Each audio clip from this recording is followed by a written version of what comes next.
Good afternoon, students.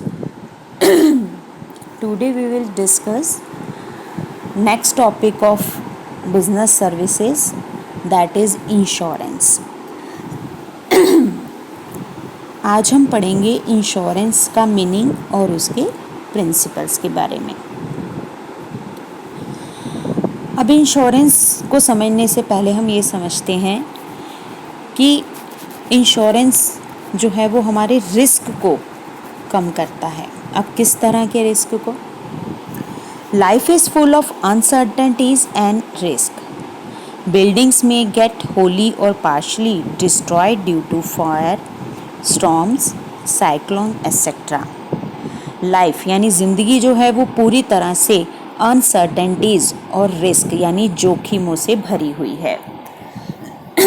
कोई भी building थोड़ी बहुत डिस्ट्रॉय होती है या पूरी तरह से डिस्ट्रॉय हो जाती है, आंधी तूफान आने से, आग लगने से डिस्ट्रॉय हो जाती है। कहीं पर भी आग लगने से प्रॉपर्टी डैमेज हो जाती है, चोरी होने से चोरी हो जाती है, या कई बार ह्यूमन बीइंग्स की गलत एफर्ट्स की वजह से भी जो है वो बिल्डिंग्स या एसेट्स डिस्ट्रॉय हो जाती हैं। तो इस तरह हम देखते हैं कि लाइफ और प्रॉपर्टी दोनों ही अनसर्टेनिटीज से भरी हुई हैं, दोनों में ही रिस्क है। Both life and property are expose to risk of accidents. दोनों में ही हमें लाइफ में भी और प्रॉपर्टी से रिलेटेड हम देखते हैं कि हर जगह घटनाएं होने का जोखिम रहता ही है। लाइफ की बात करें तो कभी भी किसी भी समय डेथ हो जाती है, सीरियस इंजरी हो जाती है एक्सीडेंट की वजह से। प्रॉपर्टी की बात करें तो कभी भी नेचुरल कैलेमिटीज़ आकर उसको डिस्ट्रॉय कर देती हैं या ह्यूमन बीइंग्स के एफर्ट्स के कारण उन्हें नुकसान पहुंचता है। तो इन सारे रिस्क को इंश्योरेंस जो है वो कम करता है। Insurance is a means of providing against loss caused by natural और man-made factors. तो इंश्योरेंस एक ऐसा साधन है जो हमें नेचुरल यानी प्रकृति द्वारा और मैन मेड फैक्टर्स के द्वारा जो लॉसेस होते हैं उनके अगेंस्ट हमें सुरक्षा प्रदान करता है। हमें उन रिस्क से हमें प्रोटेक्शन देता है, उन रिस्क को कुछ हद तक कम कर देता है, उन रिस्क से होने वाले लॉसेस को वो कवर करता है। It is a device by which the loss likely to be caused by an uncertain event. ये एक ऐसा डिवाइस है जिसके द्वारा इस रिस्क को स्प्रेड कर दिया जाता है। जो लोग इंश्योरेंस कराते हैं उन सभी लोगों पर इस रिस्क को बांट दिया जाता है। Who are exposed to it and who are prepared to insure themselves against such an event. अब जो लोग इस रिस्क को कम करना चाहते हैं वो इंश्योरेंस करवाते हैं, जी बीमा करवाते हैं। और बीमे इंश्योरेंस के लिए वो एक पर्टिकुलर अलग अलग इसकी पॉलिसीज़ हैं। अलग अलग पॉलिसीज़ के अंदर वो टाइम पीरियड के अकॉर्डिंग, कई लोग 5 साल के लिए, कोई 10 ईयर्स के लिए, कोई 1 ईयर के लिए इंश्योरेंस कराता है लाइफ का। तो जो लोग ये लाइफ का इंश्योरेंस कराते हैं, 1 ईयर तो नहीं कराता, 5, 10, 15, 20 ईयर्स के लिए कराते हैं लोग। तो इंश्योरेंस के अंदर उन्हें प्रोटेक्शन दी जाती है। प्रोटेक्शन किस तरह की कि अगर उनकी लाइफ में एक्सीडेंट होते हैं या किसी की डेथ हो जाती है तो उनकी डेथ के बाद इंश्योरेंस कंपनी उनके नॉमिनीज़ को जितने का उन्होंने इंश्योरेंस कराया था वो अमाउंट पे करती है। इसके लिए जो व्यक्ति इंश्योरेंस कराता है उसे बोलते हैं इंश्योर्ड। तो इंश्योर्ड जो है वो व्यक्ति जितने ईयर्स का इंश्योरेंस कराता है उसके अकॉर्डिंग, जितने ईयर्स और जितने अमाउंट का, उसके अकॉर्डिंग उसे हर साल या हाफ ईयरली इंश्योरेंस प्रीमियम पे करना पड़ता है। और ये लोग इंश्योरेंस कंपनी को इंश्योरेंस प्रीमियम पे करते हैं। अब मान लीजिए 1 लाख लोगों ने इंश्योरेंस करवा रखा है तो उसमें से किसी एक व्यक्ति की मान लीजिए डेथ हो जाती है तो इंश्योरेंस कंपनी इन सब लोगों से जो इंश्योरेंस प्रीमियम रिसीव करती है उसे वो उस व्यक्ति जिसकी डेथ हुई है उसके नॉमिनीज को जितने का इंश्योरेंस है उतना अमाउंट पे कर देती है। तो इस तरह से इंश्योरेंस कंपनी जो है इस रिस्क को, इस अनसर्टेनिटीज़ को नंबर ऑफ पर्सन में जो लोग इंश्योरेंस कराते हैं उनमें बांट देती है। Under the contract of insurance the person whose risk is insured is called insured. Insurance के कॉन्ट्रैक्ट के अंतर्गत जो व्यक्ति इंश्योरेंस कराता है उसको हम बोलते हैं इंश्योर्ड। जो अपना इंश्योरेंस कराता है, जिस व्यक्ति का कराया जाता है उसको बोलते हैं इंश्योर्ड, चाहे वो व्यक्ति हो चाहे वो कोई फर्म हो। And the firm which insures the risk of loss is known as insurer. अगर और जिस संस्था से इंश्योरेंस कराया जाता है, मान लीजिए हमने LIC से कराया, लाइफ इंश्योरेंस कॉरपोरेशन से, तो वो हमारा इंश्योरेंस कर रही है, दैट इज़ इंश्योरर। तो जो कंपनी इंश्योरेंस करती है उसको इंश्योरर बोलते हैं और जिसका किया जाता है उसको इंश्योर्ड बोलते हैं।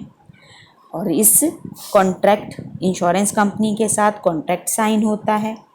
इंश्योरर और इंश्योर्ड के बीच में एक एग्रीमेंट और एक कॉन्ट्रैक्ट साइन होता है, जिसके बदले में इंश्योरर को हर मंथली या क्वार्टरली या हाफ ईयरली या एनुअली प्रीमियम पे करना पड़ता है उस इंश्योरेंस कंपनी को, और बदले में इंश्योरेंस कंपनी हमारे डैमेजेस और चीज़ों की इंश्योरेंस करती है और नुकसान होने पर हमें पे करती है। तो ये थी हमारी इंश्योरेंस कंपनी। एक बारी फिर इसको रिवाइज कर लेते हैं। Insurance is a means of providing against loss caused by natural और मैन मेड फैक्टर्स। इंश्योरेंस जो है वो हमें उस लॉस के बदले में प्रोटेक्ट करती है जो नेचुरल या मैन मेड द्वारा किए जाते हैं। अब इंश्योरेंस कंपनी के क्या क्या प्रिंसिपल्स हैं वो पढ़ते हैं।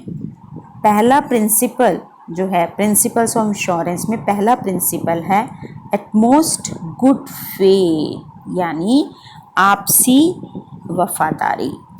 इंश्योरेंस कंपनी कहती है कि जब एक कॉन्ट्रैक्ट साइन किया जाता है तो कॉन्ट्रैक्ट साइन करते टाइम दोनों पार्टीज, इंश्योरर और इंश्योर्ड, यानी इंश्योरेंस कंपनी और जिस व्यक्ति ने इंश्योरेंस अपना कराया उस व्यक्ति के बीच में एक कॉन्ट्रैक्ट साइन होता है, और कॉन्ट्रैक्ट साइन करते टाइम दोनों ही एक दूसरे के प्रति वफादार होते हैं।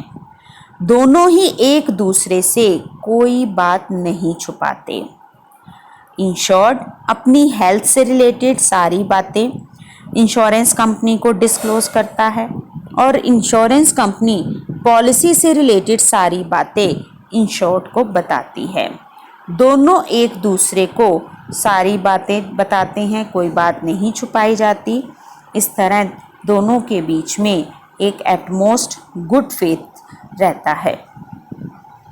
The insured must voluntarily make full accurate disclosure of all facts material to the risk being propose. Insured, जो व्यक्ति इंश्योरेंस करा रहा है अपना, उसे अपनी हेल्थ से रिलेटेड अपनी सारी इंफॉर्मेशन डिस्क्लोज कर देनी चाहिए, और जिस चीज़ का अगर इंश्योरेंस करा रहा है प्रॉपर्टी का, तो उससे रिलेटेड भी सारी बातें इंश्योरेंस कंपनी को यानी उस पार्टी को बता देनी चाहिए।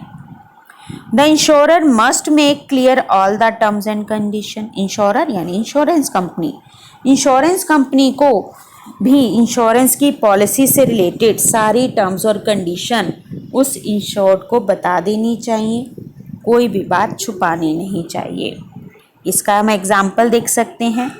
Mister x is a heart patient but he hides this fact to the LIC while taking a life policy। Mister x ने लाइफ इंश्योरेंस कंपनी से एक पॉलिसी ली, अब इंश्योरेंस कराया। वो एक हार्ट पेशेंट थे और इस बात को उन्होंने इंश्योरेंस कंपनी को नहीं बताया, और एक दिन अचानक उनकी हार्ट अटैक से डेथ हो गई।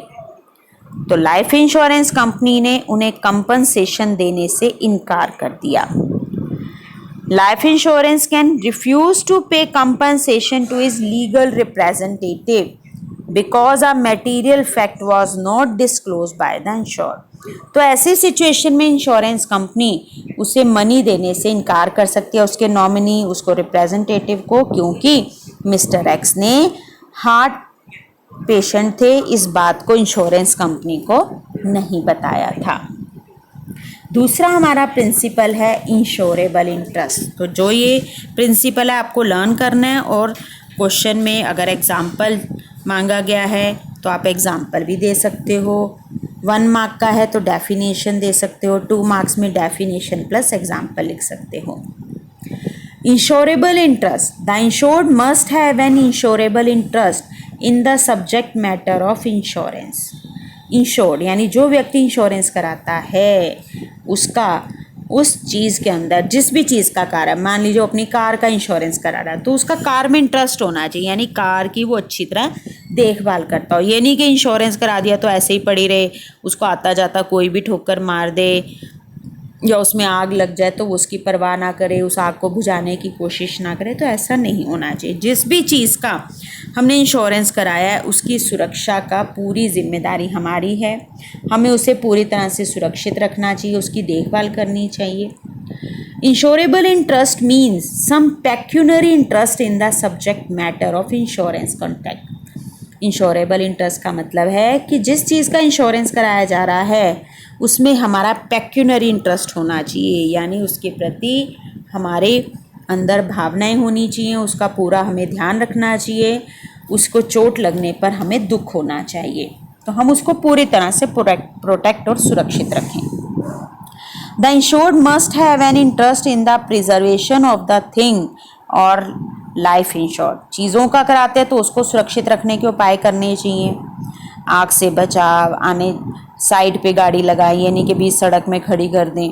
अपनी ज़िंदगी को भी इस तरह से बचाना चाहिए, नहीं जानबूझ के ट्रक के आगे खड़े हो जाओ या रोड्स के नियमों का पालन ना करें। तो अपनी लाइफ, अपनी ज़िंदगी को भी हमें सुरक्षित रखना चाहिए, सो that he or she will suffer financially on the happening of the event against which he or she is insured. और इस तरह उन्हें अपने आप को सुरक्षित रखना चाहिए इंश्योर, और उन्हें अपने उनकी अगर लाइफ और चीज़ों का नुकसान पहुंचता है तो इंश्योरेंस कंपनी उन्हें फाइनेंशियली हेल्प दे सकती है, सिर्फ उस व्यक्ति को वापस नहीं ला सकती।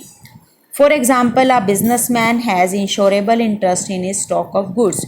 एक बिजनेसमैन ने अपने गुड्स को, अपनी फैक्ट्री में पड़े गुड्स का इंश्योरेंस कराया है, तो उसका उसके अंदर इंटरेस्ट रहता है, तो उसे उस गुड्स के रिलेटेड उसे बचाव के लिए वेयर हाउस में रखना चाहिए, पूरा जहाँ पे टेम्परेचर जितना चाहिए उतना रखना चाहिए। आग लगने पर आग बुझाने के एक्सटिंग्विशर होने चाहिए, फायर एक्सटिंग्विशर होने चाहिए, उसके बुझाने की कोशिश करनी चाहिए। In order to have insurable interest it is not necessary that one should be the owner of the property. और ज़रूरी नहीं है कि वो जगह उसकी अपनी हो, वो किराए पे भी हो सकती है गोडाउन जहाँ पे वो अपने गुड्स को रख रहा है, तो उसे उस जगह को सुरक्षित रखने के सारे उपाय करने चाहिए। A trustee holding property on behalf of others has an insurable interest in the property। तो उस जगह में भी उसका इंटरेस्ट होना चाहिए, उसमें पड़े हुए गुड्स सुरक्षित रह सकें, यानी उसमें कीड़ा लग जाए, आग लग जाए या कोई उसको चुरा ले कि खिड़कियां दरवाजे खुले रखे, ऐसा नहीं है, तो उसे पूरी सुरक्षा के उपाय करने चाहिए। This is a insurable interest.